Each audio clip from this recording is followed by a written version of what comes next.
Welcome back. Welcome back to Unfiltered Unspoken Podcast. And we told you we're going to keep sharing life experiences. We have another wonderful guest, Miss Pearl. Pearl's going to come up. She's going to introduce herself and she's going to tell you a little bit about herself. And then, as you know, City Sid is going to kick off that first question. Hey everybody, my name is Pearl Chiarenza and I'm a mental fitness life coach, author, and speaker. I'm also a wife of almost 40 years with my husband, Chuck. We have two amazing sons, our amazing Matthew, who is forever 25, our angel watching over us, and our younger son, Nate, who will be 25 in January. And he also just got married. And our adorable son, Matt, also brought into our life, we call her our daughter in love as well, Brittany, and her little girl, Evie. So we're excited to be part of this journey that we're on now today. And I'm excited to share the story today. Wonderful. Thank you so much for being here with us tonight. I do want to start, as we do with all of our guests. We do like to know if you experienced any trauma during childhood or adolescent years, and give us a little bit about your upbringing. What was your home structure like? And again, if you did experience anything at that time.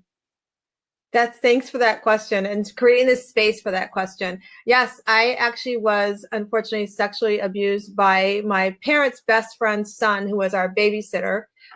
When he would come and babysit myself and my brother and my sister, I would be brought into my own room that I would share with my sister, and was unfortunately sexually assaulted by this babysitter.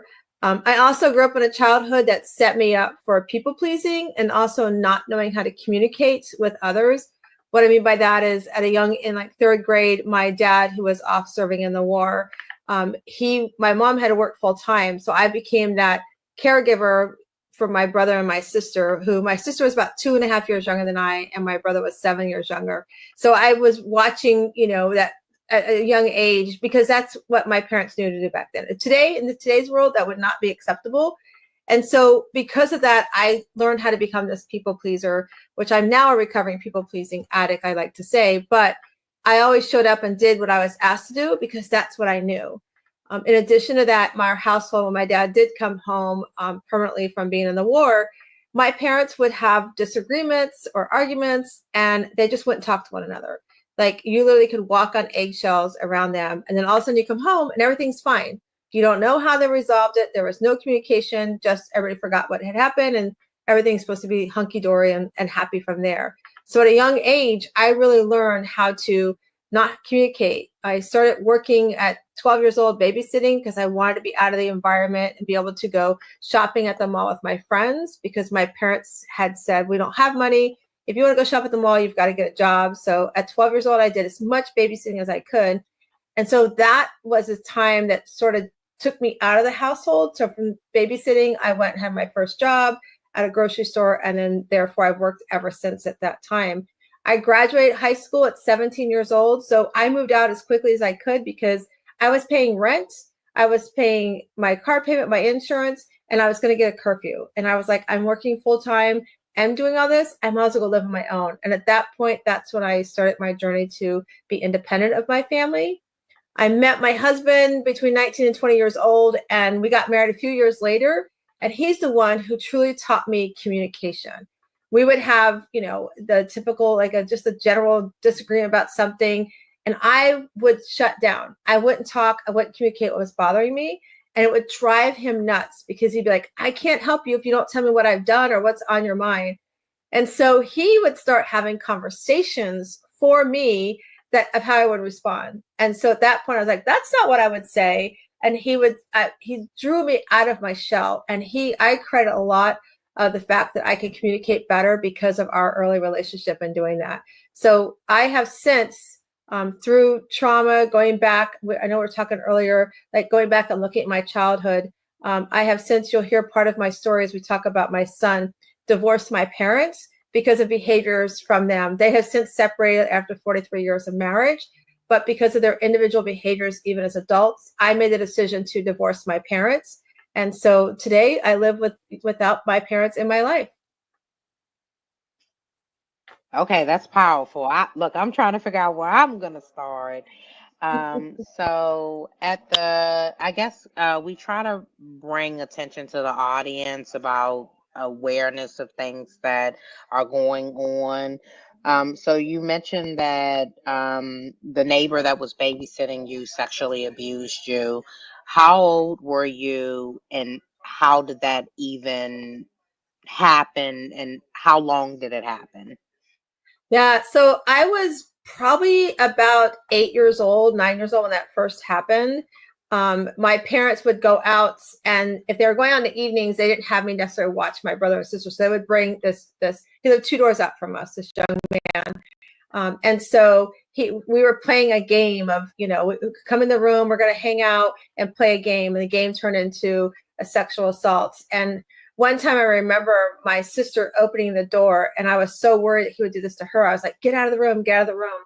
And so it also led to being afraid to have my door closed at night. And my parents can never understand why. I never wanted my bedroom door closed when they would come home.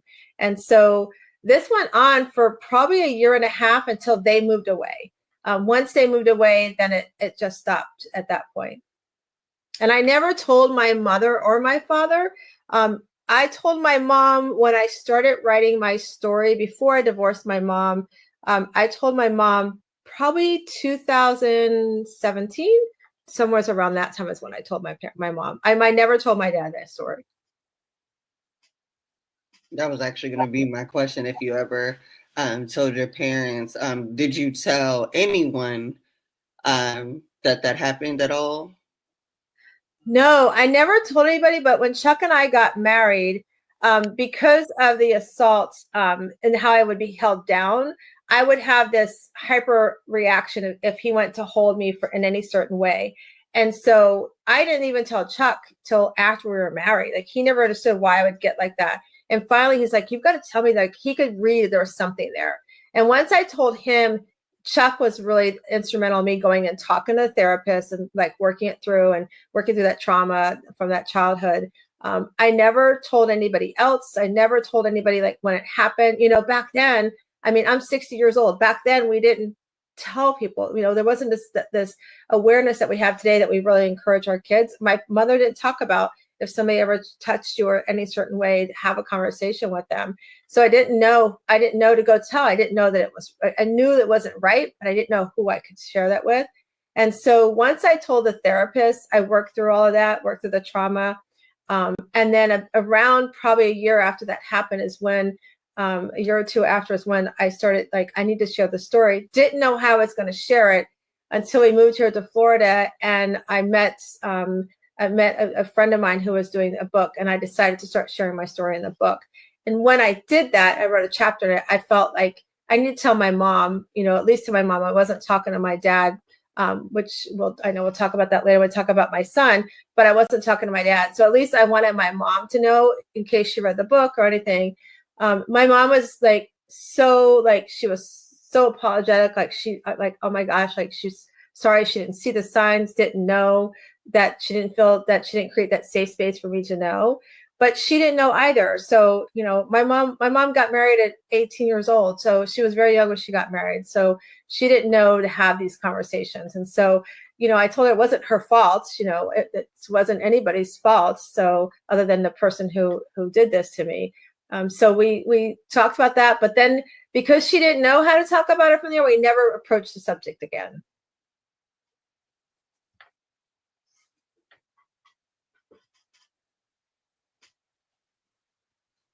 Sid, go ahead. You go ahead and ask. No, I thought it was. I just asked the last question. No, it's fine. Go ahead. Yeah. Oh, okay. All right. So, now, have you had any further contact with said person, or have you seen them anytime, after the fact to even, I guess address the issue, or how did you actually find closure around all of that? Yeah, no, I never, I don't even remember, like, to be honest with you, like, I don't remember his name and maybe it's a block I have, but never went out looking for him. I just did, work with the therapist, understood that it wasn't my fault. and just started stepping into, creating, like when we had our sons, like creating space with my boys too, to let them know, have conversation, around if somebody touches you or wants to do anything, because there is sexual assault against boys too. So I that way. And I just, because I have an amazing husband, it never came up again until 2019, I think it was. My oldest son, we were horsing around. We always used to wrestle and stuff. And this one time he wrestled and held me a certain way on the couch. And that was the first time in probably a good 13, 14 years it ever came back up. And I had this panic attack, like this hyperventilation. And I was like, get off me, get off me. And like, it freaked my son out. And Matt's like, Mom, like, what's the matter? And I'm like, I need time. I need to go outside. I needed to go touch nature. I need to go like pray and just like calm myself down. Chuck came and sat with me, and he's like, I think it's time you should tell Matt, because that really freaked him out. Like, what happened? He thought he did something. So I actually sat down with my son, Matthew, who, was very, even he was like, I'm so sorry. And I'm like, had to reassure him it's not anything you did. It's just something that triggered me. And I hadn't been triggered like that. And I can't tell you when. And so we had conversation, and he got a better understanding of how, look, we always raise our boys to, treat women respectfully and everything, but he got a better understanding how at a young age, when he started dating, I'd be like, if a girl says no, it's no, be respectful and all those things you teach our boys. But I was like, very matter of fact, like if a girl says no, it's no. Don't try anything. Don't even ask for a kiss. If she says no, that's it. And he said to me, he goes, Mom, now I get it. And I understand why he goes, I could never understand why you're like so hard on that, other than, be respectful. But it's like, you were really hard on that. And he got a better understanding as to why. But other than that, that's really the last time it's ever come up for me. Okay. All right. I want to go into really quick. You mentioned that you begin to people please. Do you think that started from the sexual abuse piece, or did it start from your parents? I think it's a combination. I think it was the sexual abuse. Like here he comes babysitting. I kind of got in this realm of knowing that this was going to happen to me. Right. And then it became with, early on, before that, probably with my parents too, always having to take care of my brother and sister. My mom had gallbladder surgery. I was the one who had to stay home from school to take care of my mom because my dad had to go to work. So I was always put in these positions that I had to nurture or take care of somebody in the family. I remember too, like my dad, one time he went out with his buddies too late and he needed to ride home, and my mom woke me up and I had to take care of my brother and sister. So I think it was a combination of both. When I really looked back and did the work, it really came up, I think, because of both situations.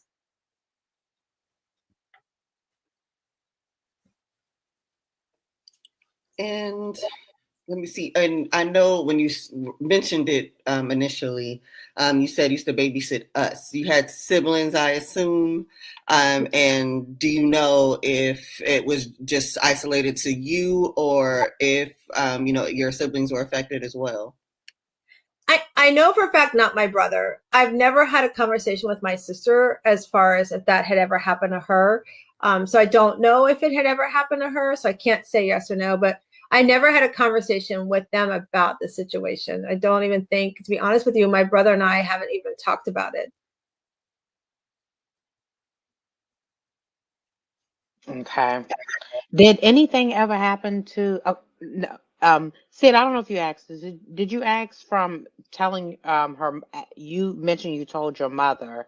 What was your mother's reaction? What did she say? Did she do anything?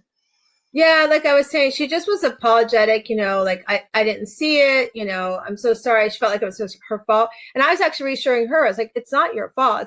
It's nobody's fault. It's not even my fault. It's like it happened. And she had me at 18, almost 19 years old. So they didn't talk about those things. Generational thing, it was never spoke about at all.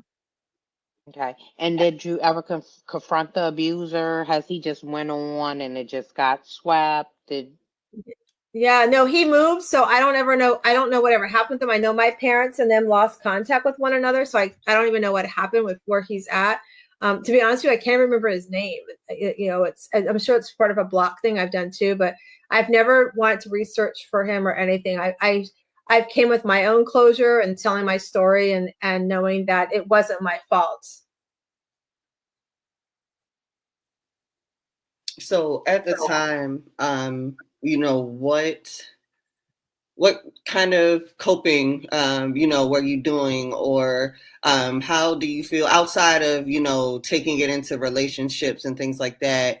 What kind of, immediate kind of symptoms of the situation were you feeling? Was it affecting, how you were at school, friends, around your house? Like, how else did it affect you around the time of it happening?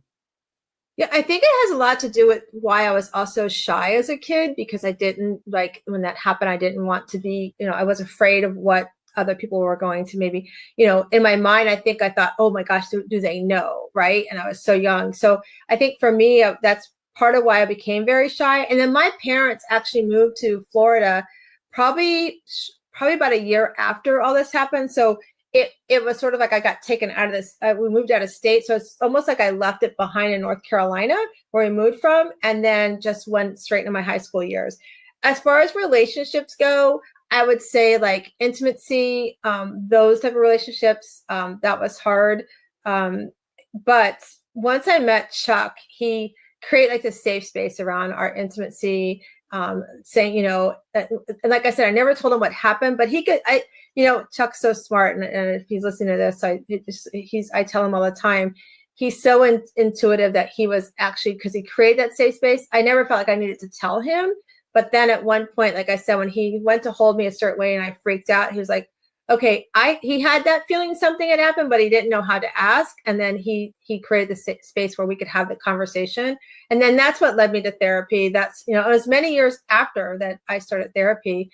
And through that therapy, that's where I felt like I could release it. We went through, they brought me through things like writing a letter and I burnt the letter and things like that. So I could sort of release it and no longer like hold on to it. And so that's how I feel like I was able to move on. And then we were also in the process of trying to have kids. So we were a lot of concentration we went through in vitro for, almost 10 years. We were trying to have kids. So I think my focus was able to turn away from that tragedy that had happened into something beautiful that we were creating. And so that's where I sort of moved on from that and just sort of like, okay, I've closed it. It's always going to be part of me. It's always going to be part, like I said, when we raised the boys, when they started dating girls, I was like, you need to be very mindful. If somebody says no and all of that, like be respectful. So that's, I think, where that showed up later in life when they started dating. Okay. And I was going to ask, oh God, I went brain freeze. I went brain freeze. I do it all the time. Yeah. Oh, sorry. I was going to ask, through the sexual abuse, and I think this is the last question I have on that, is were there any changes, noticeable changes? Did things change with you in school? Just. Yeah, I think other than, like I was saying, I became very shy at school. I think I became very somewhat introvert. Like I wasn't very extrovert. I didn't do too many things. I didn't try out for sports or anything like that. I sort of just had my close, like, couple girlfriends where we lived. We lived in a really small community in North Carolina. So, and that's just really, that's how I think it showed up in school. Because I didn't say anything to my parents, they didn't know. So I still had that. I grew up also my dad was in the military, like I said. So I grew up in, you had to do things a certain way. So it was always a matter of, am I getting my chores done? That became more worried about, like, we didn't have a dishwasher. So I would wash the dishes and my sister would dry. And if my dad would find a plate in the cabinet that wasn't clean, he'd make us wash all the dishes again. So those kind of things took over at home. So I think that's why almost as a kid, I sort of compartmentalized it. He moved away. I put it over here. He's never going to hurt me again. Now I'm worried about at home life. Are we doing everything we're supposed to do? I'm showing up for my parents to take care of my brother and my sister. And just those kind of things is how I think that showed up. And like I said, I moved out, at 17 years old from home. So I got myself out of that home life as quick as I could. You said if you left a if your dad seen a dish that was not clean, he would make you wash all the dishes out of the cabinet. I would get so mad at my sister. I'm like, you dried that dish. Why didn't you give it back to me? My dad would take every dish out of the cabinet and make us wash those dishes again. Yes, he would do that. Yeah, it was not fun. It was not a fun thing. That's why, like I said, at 12 years old, when I could babysit, like I was babysitting and then going to school. So then my sister would take over the chores. And I think by then they had a dishwasher, one of those mobile dishwashers. So I think by then that took over. But yeah, I did everything I could do to get out of my home life. And when I look back now, like my brother has some tendencies from my dad because, he stayed there through his, his adult, not quite adult life, but graduating high school. And then he went into the service too. So he has some of those tendencies that, like, he's nothing like taking dishes out of a cabinet for them, but he has some of those tendencies. And then my sister, she became that child. Like I said, I'd never talked about if anything ever happened to her with the perpetrator, but she became that the child who always was giving my parents a hard time, always getting in trouble at school. So she took the attention from my brother and I onto her. So they were very preoccupied with her. So like I said, and then I was working, so I really wasn't home much. And so when I graduated high school, like I said, at 17, I was like, if I'm paying rent and paying all my bills, why am I getting a curfew? So I moved out like really quickly. And speaking of on that kind of same lane of topic, I remember you using the term divorced your parents. Now, I assume it's a, culmination of reasons, but they usually come with a theme. What was the kind of overall reason why you found that you had to do that? Yeah, so it's two separate situations for both of them. So our son, Matthew, he was born of our heart. Matt was a month old. We had the honor of adopting him. He was a mixed race child. And so when we got the phone call, Chuck and I, we received the phone call, we actually sat down together and we made this list of, if we're going to bring this child into our world, we want to create a safe space for Matthew as well. Like who in our circle of friends, who in our family could possibly cause this child to feel uncomfortable. We knew we might lose friends because unfortunately, we could recognize that some of our friends were not open to racial children. And so we knew we would probably lose them in our life. And we were okay with that because we wanted a child and we were okay with a mixed race child because we both grew up in adoption, multicultural from my husband's side and such. So when Matthew came along, my dad was never on that list. I was a daddy's girl. No matter, even what I share with you, my dad, like the sun rose on me with my dad. He always treated me special as being that first one. Whenever he'd come home from the service and being away at war, I was the first one he'd go and grab and so forth. So he never showed up on the list that we would be concerned. As Matt got older, and then like I said, my parents divorced at 43 after 43 years. The summer before they divorced, my son both my boys hung out with Papa for the summer while Grandma was away in California. My mom had no clue that my dad was making plans to leave her. They were in Tennessee. And so she was back in California taking care of some health stuff. And evidently Matthew was outside. My mom collected tin cans. And Matt was outside and he saw Papa was selling all of Grandma's tin cans. And he's like, Papa, Grandma's going to get mad at you. You're selling her tin cans. And my dad told my son, do not say anything or you'll never see your grandmother again. So Matt was in, I think, 5th grade when that had happened. So fast forward, we're helping my mom pack and my mom's like, I can't find my tin cans. The divorce is starting. And Matt was with us and he would leave the room and come back in. And so he was like, can you stop talking about Grandma's tin cans? And finally I was like, what's wrong? Like, why are you getting so upset about the tin cans? And that's when he told me what my father did at that time. And I was like, okay, Matt, Grandpa can never keep you away from Grandma. Like that won't happen. Papa's behavior is a concern for me. Like I will be reconsidering what we do with Papa. At that time, we really kind of were pulling back because of some of the things my dad was doing during the divorce. So fast forward, my dad had reached out to me and was like, I really want to talk about our relationship. And I was like, listen, you and I cannot work on our relationship until you apologize to Matthew and Nate, because he'd also said some things to Nate as well. So he sat down, he did a very heartfelt apology. He talked about how he should have never done that. Matt was too young. We shouldn't have put Matt in the middle. So we actually worked on this relationship to the point that my dad actually moved in with us. He moved from Tennessee to Florida. My parents were divorced probably about 9 years at that time. No, a little bit less, sorry. And so he moved in with us. So Matt now is he was a junior in high school. And over the summer, you tell your parents, you're supposed to be grandparents, like go have fun with the grandkids, right? Have a great time. My parents could never, ever be grandparents. They still wanted to be parents as grandparents. And so my dad would call me. I would be at the office. My dad would call me, Matthew this and Matthew that. I'm like, Dad, can you just leave him alone? Like, he's a teenager. He's going to do silly stuff. Who cares? Don't bother me at work with all this stuff. And so finally I came home one time and my son's friend came up to me, pulled me aside, and he said, Mama Pearl, I need to tell you that Mr. Knapp, he's like not being nice to Matthew. Like he's saying really bad things. He's called him, the N-word and all this stuff. I was like, whoa, like what's happening? So I talked to my dad and I was like, my dad was in the middle of getting married. So to a second wife. So he ended up moving out. So fast forward, him and his second wife divorced, and I happened to be in town visiting her. Matthew was in by now he graduated high school. He's in his first year of college. And I was visiting with her and she says, I have to tell you something. And her son was sitting there and she was telling me how Matt would come home and put his cleats away. And with your kids, you tell them, put your stuff away. You'll always know where it's at. Matt would often say to me, Mom, I can't find my cleats. What you do with them? And I'm like, are they in the laundry room? That's where they should be at with all your other football gear. And he would swear to me that he did it. I'm like, I don't know what to tell you, Matt. I haven't touched them.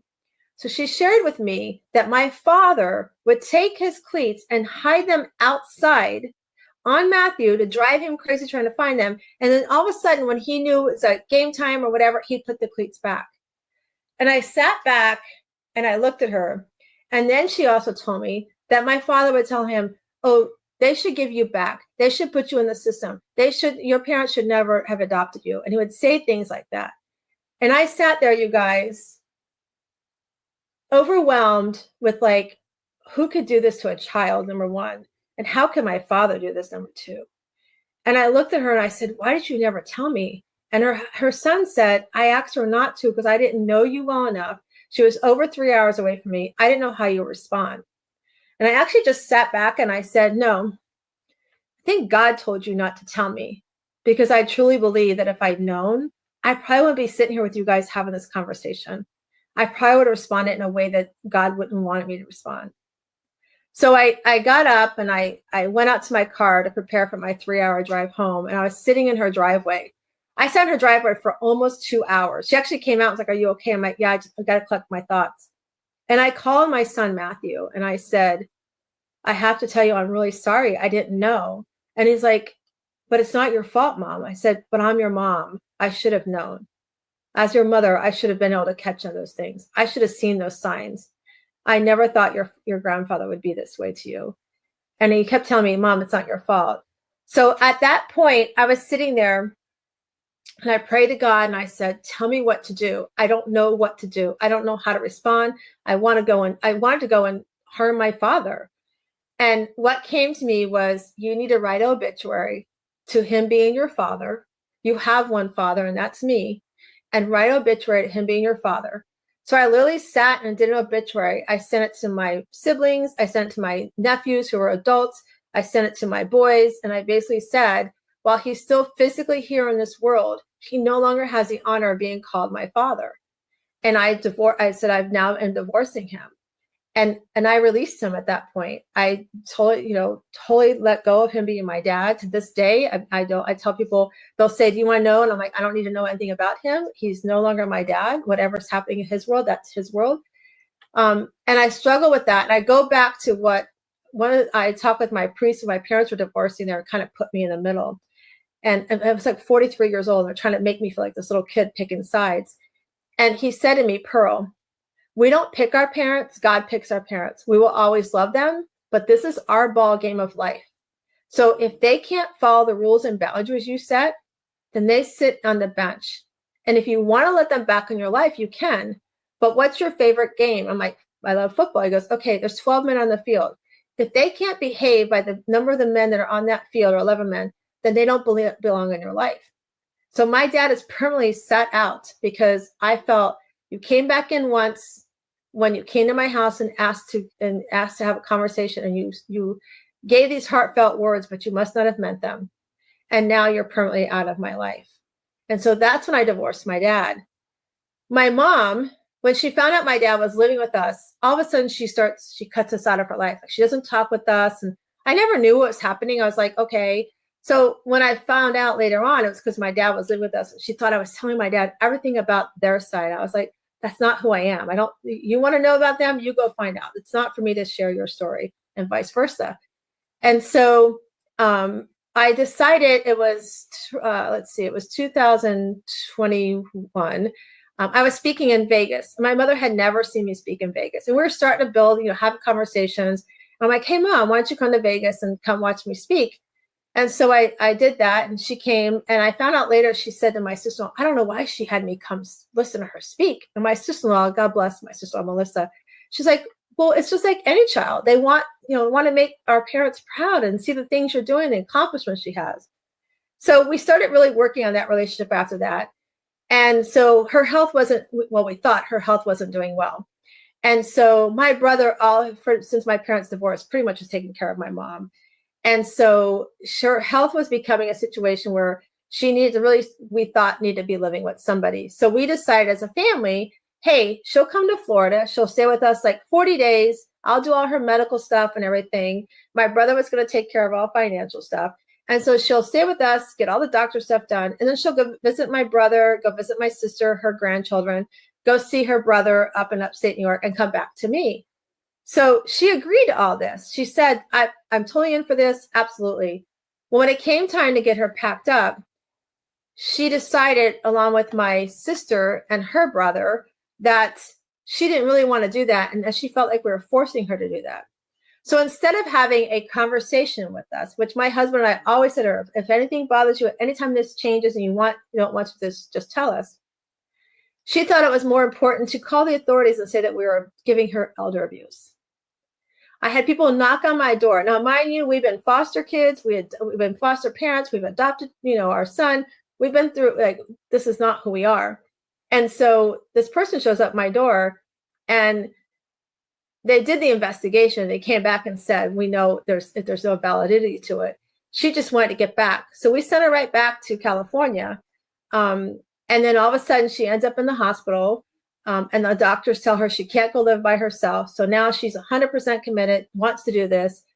However, she didn't want to do it. So she tried to pull the same thing when I was in California, helping her pack her house. At that point, I looked at my brother and my sister-in-law, and I told all my family, I can't help her. She's willing to risk me and my family and my livelihood to go and to do this. Now, mind you, when we were working on our relationship is when we lost our son, Matthew. And so when Matthew died in this horrible car accident in 2022, my mom and our relationship was really getting stronger. And so she was the first person I called. Of course, you want to call your mom, right? That person is supposed to bring you that comfort. And so I called my mom. And then when it came time for the funeral, I had to call my mom. She's very devout Catholic, and tell her, Mom, I just need to prepare you. A, we may not be able to have an open casket because of how bad the car accident was. And B, we're probably going to have to cremate Matthew because Chuck and I just don't have the money to do a burial. And she was like, absolutely not. You're not going to bury you're not going to cremate my grandson. She had just gotten a settlement. She was very insistent that she give us the money to put our son to rest. We kept telling her for like 2 days in a row, Mom, we don't want the money. We just want to prepare you. We can never afford to pay you back. She's like, no. I don't want you to pay me back. So she was very insistent. So we let her help us lay Matthew to rest the way we would like to have done it. So while all this was going on with her moving in with us and everything, she starts throwing that back in our face. And that was the one thing my husband would worry about. At some point, she's going to want to throw that back in our face. Well, I gave you this and I did this for you. And just the whole thing. And it was very hurtful. It's very disappointing that she had done this. And at that point, after trying to call authorities, not once, but twice, because we're trying to help her, we later found out that she truly I believe in my brother. We've talked about this, that she has the adult version of Manchester by proxy, where she gets herself sick, make herself seem sick, because her end goal was she wanted to be with my brother. And my brother and his wife had told her, you can't live with us full time. Well, if you want to rotate, we'll help, but you can't live with us full time. And I feel like she was trying to make me, because my brother and I were very close, make me be the scapegoat to be able to say, see, it's all her fault. And then she would go with my brother. But when that didn't work, she tried all these little tactics. So again, I talk about boundaries. The people pleaser me, had I not been working on that, you guys, I probably would have been like, okay, whatever I can do to fix this, I'll do whatever she wants me to do. But because I've learned to step into who I am, to start stepping into boundaries and to not let others break my boundaries, I put up the strong wall and I said, she has to sit in the bench. She's risking my livelihood. She's risking my family, and she's okay with possibly tearing my family apart. And so that's when I decided I had to divorce my mother. So my husband and I go back to our circle. It's been the four of us, all our lives. Unfortunately, we don't have Matthew with us in that part of those four, but we go back to this. We are our own family unit, and that's where I'm keeping it at. So that's how I divorced my parents. I know it was a little long. I'm sorry. No, that is totally okay. And just to bounce off of that, what was even their reason for getting divorced? What was kind of the source of their breakdown? Yeah, I think to be honest with you, my dad had very many extramarital affairs, unfortunately. And so I think that, and then my dad was very narcissist and gaslighting as well. So my mom finally had said enough was enough. She finally, I think a lot of it, she stayed with my dad because she was Catholic, but I think she finally realized I can't do this anymore. And that's when she finally decided to divorce him. Well, he actually filed first, but that's when she said, okay, I've had enough. Okay. Whew. I'm telling people, you never know the person that you're sitting next to, what they have been through, and this is the truth. Did your parents have a good relationship with Matt? Yeah, so when he was little, they did. It was great, but it's almost like, you guys, when he got older and you looked at the man of color, that they were like, oh, it's like, that's when that came out. And I was just like, like I said, I never expected it. I was horrified. Number one, I mean, I never saw that in that. Probably there were signs there, but because I was so little and so many other things were happening to me, I never saw that in my dad.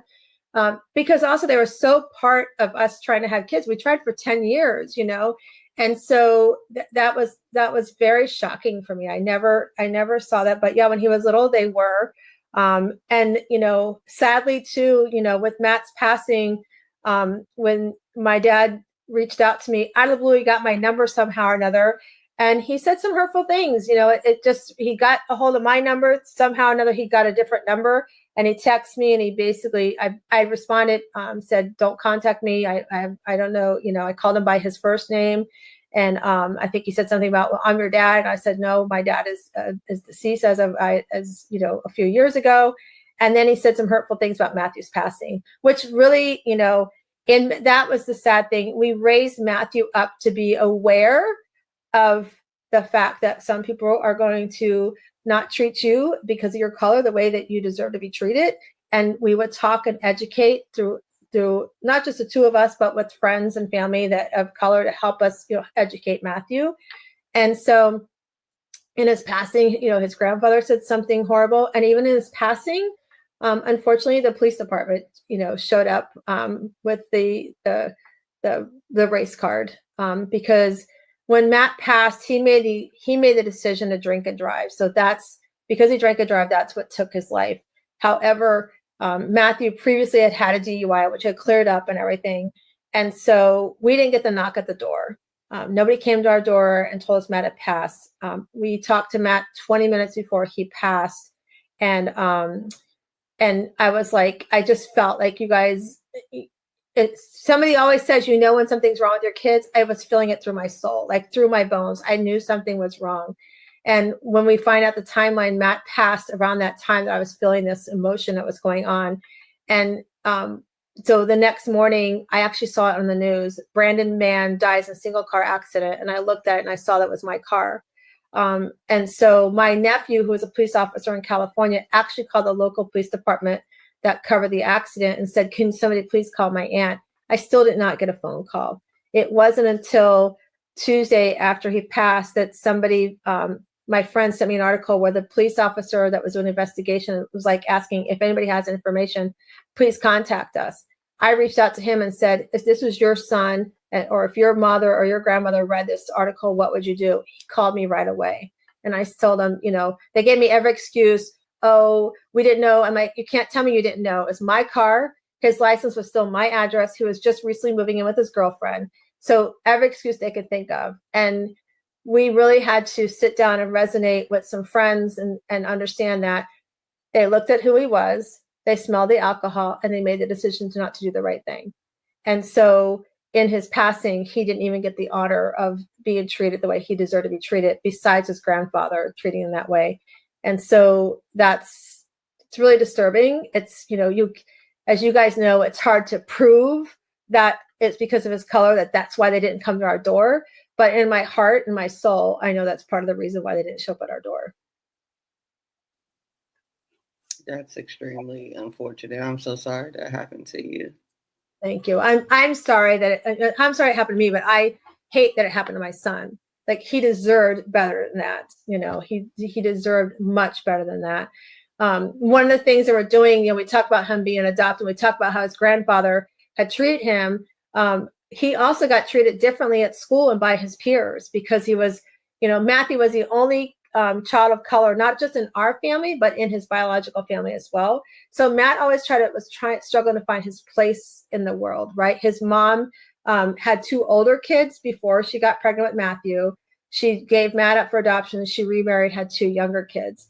And so Matt struggled with that. And then he struggled with his peers, you know, looking at him and treating him differently because his parents were white. So he used to say, Mom, he watched me become a speaker, watched me become an author. And he's like, we need to do something. Like, we need to write a book. We need to do something. I was like, okay, tell me what that looks like. Like, he's like, let's talk about, you know, how when you're adopting a child, here's some things to look for. Community, you know, who do you surround with, support groups, and then talk about the things I went through, like being bullied and how it looks differently when we walk into a store. We could walk into a local like 7-Eleven or something, and literally he would walk in ahead of me and I could see the looks at him. By then he, like, especially he's got older, he had tattoos, but I could see the looks and I would go, excuse me? Like, do you have a problem? Like, he would get so mad because I would call it out. I was like, I'm not going to accept that, you know?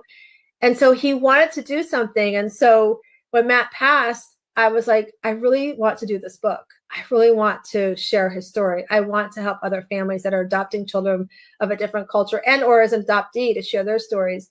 So we started, Matt passed July of 22. So January of this past year, we started gathering authors. My goal was in my head, you know how you envision things, right? I want 25 people. Matt passed. He was born 7/7/97. He passed 7/25/22, so 2 weeks after his 25th birthday. So in my head, I was like, okay, we can release it in July. Let's do 25, right? But 25 authors has not come. Do you know how many authors have come? 7. So I was like, I had a friend of mine, Pam Owens, and she's listened to this. I'm going to give her credit. She looked at me and she said, maybe it's supposed to be 7. Maybe that's what it's supposed to be. Stop fighting it. So I've stopped fighting it. We, you know, if other authors come, we're going to add them. But right now we have 7 authors, and we have people who've been adopted, people have adopted children, are all sharing their stories in the book, and it is called Beyond Skin Deep: Stories of Intercultural Adoptions. I love that. I Thank love you. that.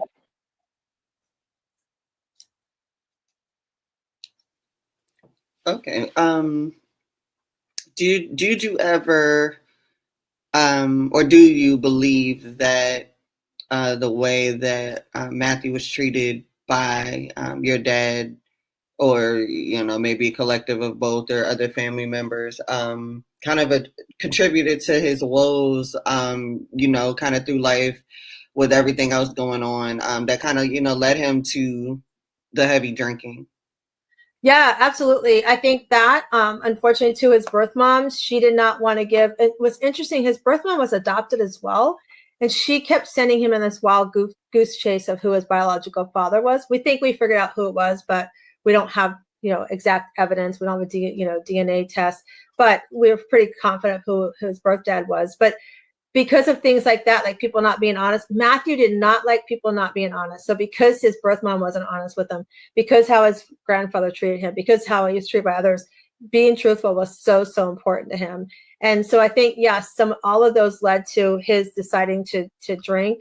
And so he, like I said, he had gone to rehab. He was doing really well. I think on this day that he passed, he unfortunately he had an argument with his girlfriend. I think he said some things that he didn't like that he said. And I think he chose to go try to, soothe himself in drinking. And instead of calling the Uber, like he knew I was so on him always about doing, he chose to drive. And unfortunately it was a new road. He didn't know the road. So he went off the road. But yeah, I think a lot of that's all led to his challenges and part of why he would drink and try to numb some of those feelings. Even no matter how much, my husband is such an amazing person. Him and Matthew could have conversations for hours. And Chuck and, I would just get tired. I was like, they would have him like starting at 9:00 at night. I'm not that late of a night owl. And I would go to bed being so proud of the conversations they would have around how Matt was being treated. How can we support him? Looking at things differently. Don't always look at things, in some ways he looked at things and it needs to be black and white. And, we have the conversation that everything's not, black and white there's not a script for everything, right?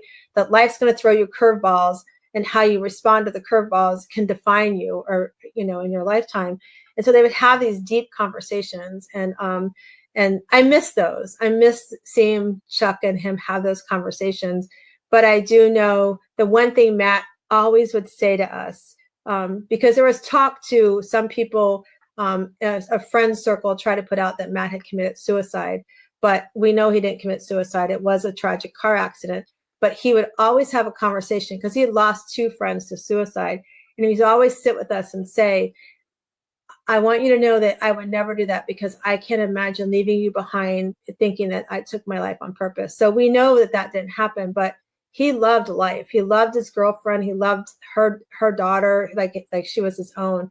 And so, he's left us his legacy. One of the things that he saw he saw me set these boundaries. He saw me divorce, my parents. He saw all of that. He saw me, step into being that strength. And, 2 days before Matt passed, he was here at the house. He was in the garage. Him and my husband owned a business together. And he asked me, Mom, can you toss me a water bottle? I'm like, sure. So I tossed a water bottle across. And the one thing he said that I will carry with me the rest of my life, which is why I want to share these stories, which is why I want to do these books. I want to speak with you guys, is because the one thing he said was, Mom, you finally figured out who you were. You finally know to put yourself first. But guess what? You also have an arm. You can throw something now, because I could never throw a football to him very well.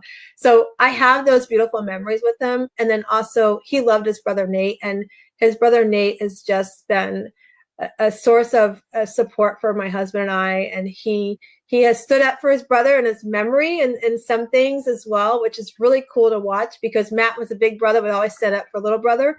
So we've watched Nate step into becoming, Nate just got married. So we celebrate this. And Nate honored his brother at the wedding as well. But we want to carry on Matt's memory and know that he's part of our family, even though he's not physically here. We know he's all around us. I feel him around me all the time. Powerful. I'm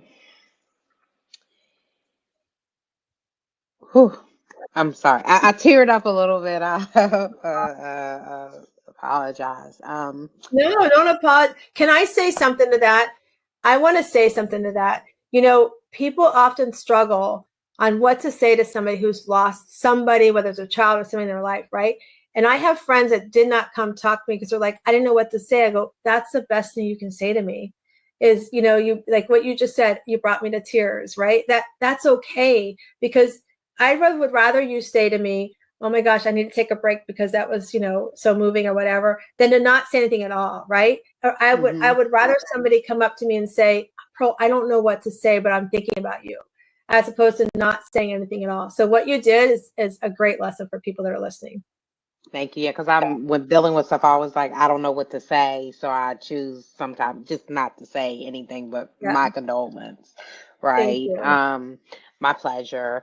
I was going to ask with the bullying, from with others bullying Matt and him being biracial in a predominantly Caucasian school.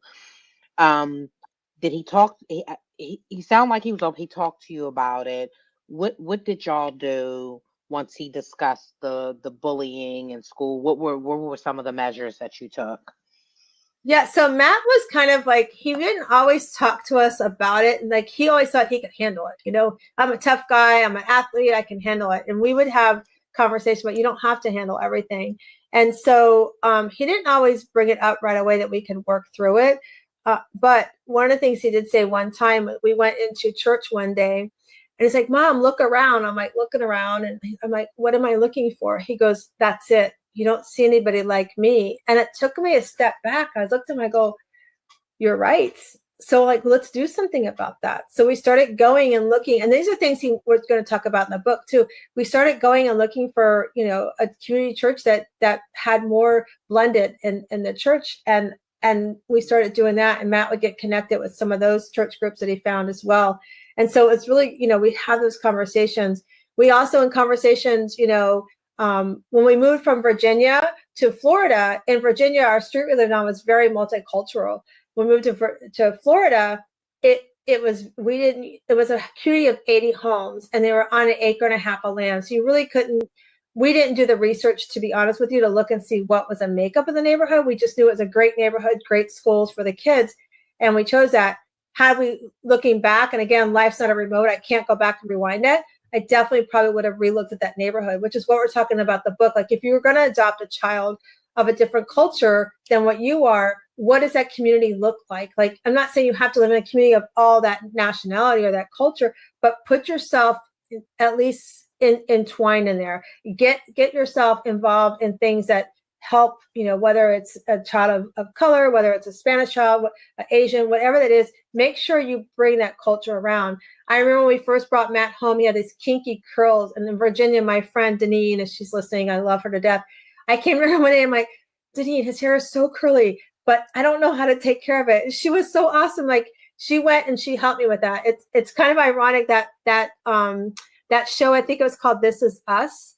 It's so much like what we went through. It was so much like some of the things that we encountered. And when we look at that show, I never watched it till near the end. I had an aunt who was passing away of brain cancer. I went to go take care of her for 2 weeks. And she's like, hey, watch this new show with me. And I think she wanted me to watch it for a reason. And so it was very, very interesting and eye-opening. So when we came back home, I really started looking for things of, how can we make sure Matt feels like he's supported in his community?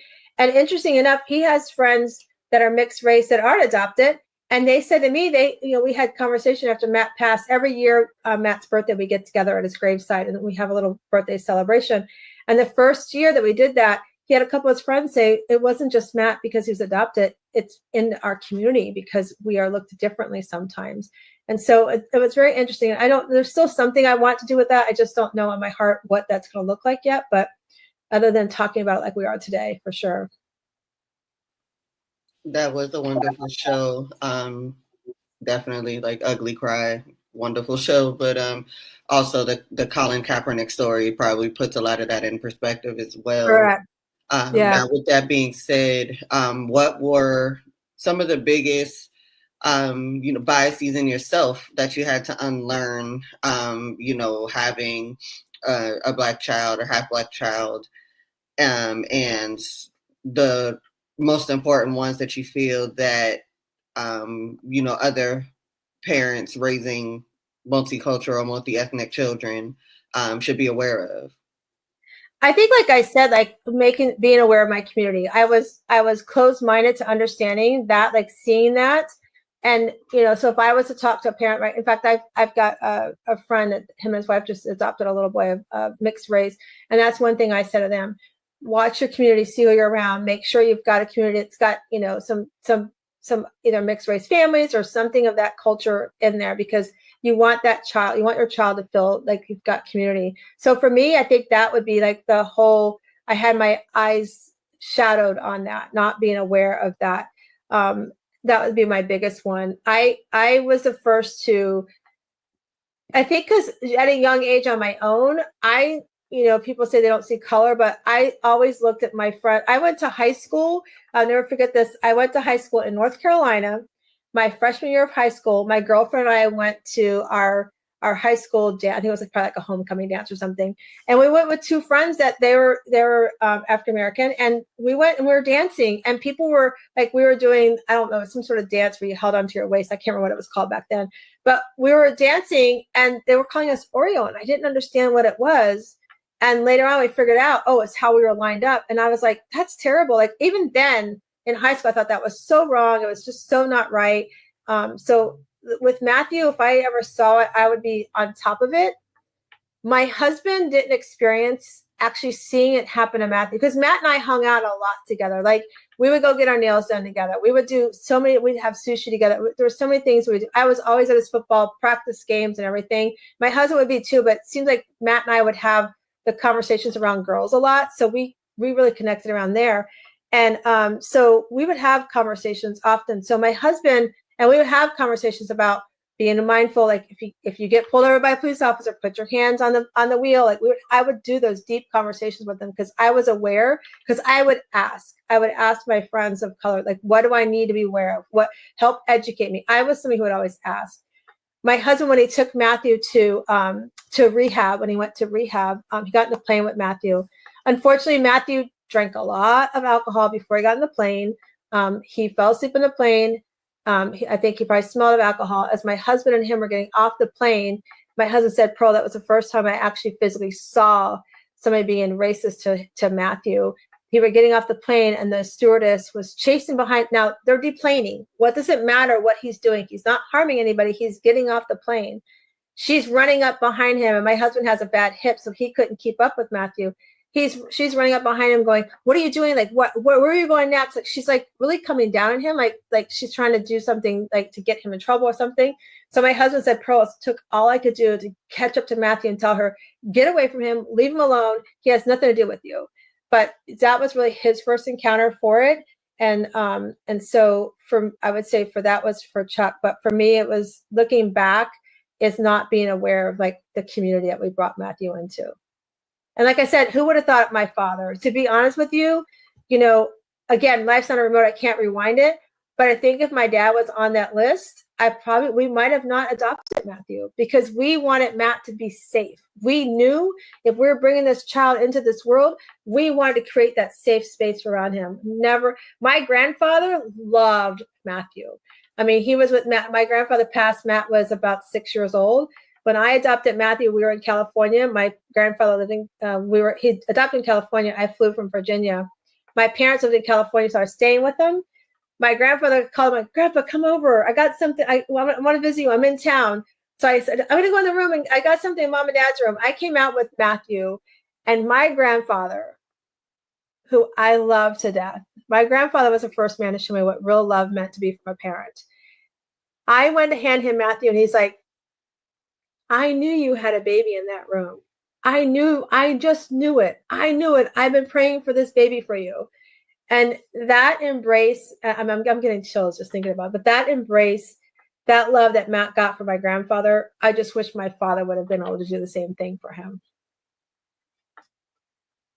Oh, this is powerful. I kind of wish we would have talked more about the bullying and this was very, very powerful. We are at time. We're actually going over time. I'm going to, and I want to ask, because specifically I want to talk about this topic. What advice can you give parents, adoption, or that have biracial kids? What advice can you give them to help navigate their child through life, through the bullying, through the rejection, through the feeling out of place. Like, just what advice? Yeah. So I learned later on from my kids, but I had a mentor. I would see him have breakfast with his kids every like once a week. And so I asked about that. He said, Pearl, I create this safe space for my kids. So every week, he said, I started when they were babies, but he brings them to a table for breakfast. Each one has their own day. And he says, this table is your safe space. Anything you need to tell me, good, bad, or different, let's work on it. And so I would say create that safe space with your kids to say, and ask the questions, how are you feeling? How do you feel about your friends at school? How are the kids? Don't ask yes or no questions like, are you being bullied? They're not going to tell you that. But ask questions that can lead to that. I would say start young. We hear often, and even more now, up until 7 years old, it's how what we say to our kids can shape them. So have conversations. How do you feel about school today? Pour into your kids. Like, do affirmations with your kids. But ask the questions, make it an open space to say, sometimes at school, kids can not be so nice to other kids, especially when we look different. So create that safe space and let them know you can tell me anything and you don't need to worry about it. I will help you. We'll work through anything that you have going on. So that's what I would say to do. Awesome. What wonderful words to live by. And again, like we do with all of our guests, we do like to give you a moment to participate in Shameless Plug. You see all of your information scrolling across the bottom here. Let our viewers know how they can contact you, utilize your services. If there's anything you want to draw traffic to, advocate for, anything you have for sale, you have the floor. Thank you guys so much. Yeah. So I want to be part of changing some of the mental fitness and the way we look at, like what we're talking about, the bullying, and that I think mental fitness is such a subject we don't talk enough about right now. So I have a mental fitness quiz you can take to see if I talked about people pleasing, like where do you show up? Are you a people pleaser? Are you a controller? Are you a stickler? Like what's holding you back from moving forward in your life? So if you look at the screen, you can just go to pearlsebook.com. That's pearlsebook.com/PQ quiz. And you can take your own mental fitness quiz and then reach out to me through that quiz to review that with you.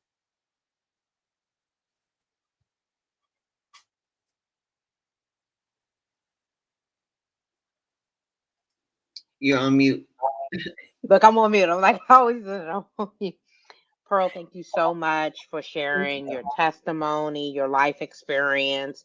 I just can only imagine. I know you're at a strength, but I tell people we think we've went through this complete healing journey, but sometimes we have to talk about and relive what we have went through to help others. And it's just a piece of what we have to do being advocates and life coaches and in a community to help others. So I want to thank you for sharing your testimony specifically with Matthew, but your entire testimony from childhood into adulthood, and give your husband a big hug for just molding you and just helping you brighten who you are. For anyone that has biracial kids, I hope this episode helps you navigate through life, and I hope that Pearl's testimony gives you ways to look at communities and areas and to protect your child, because this is an issue. And I never really would have thought about how much biracial kids would go through. And as we know, Northern Virginia, that's why I love Northern Virginia, because it's a rainbow and there's so many different cultures, and it's a good community for raising kids, especially specifically biracial kids, because I'm a Northern Virginia girl, so I can vouch for that. So thank you so much. Protect your kids. Know what bullying looks like. If you see different signs and changes in your kids, pay attention. Do not ignore the signs. Pearl, we want to thank you for tuning into Unfiltered Unspoken Podcast. We're going to continue to share life experiences. Ain't that right, City Said? That's right. And Pearl, you're in Florida, right? I am. I'm in Tampa, Florida. Okay, so we're gonna have to go to Tampa and come on the beach. Come down anytime. I'm gonna hold you to that. All right, just tell me when. I will. So thank you for tuning into Unfiltered Unspoken Podcast. We want to thank you again, and we're going to continue to share amazing testimonies. Just you hear it here.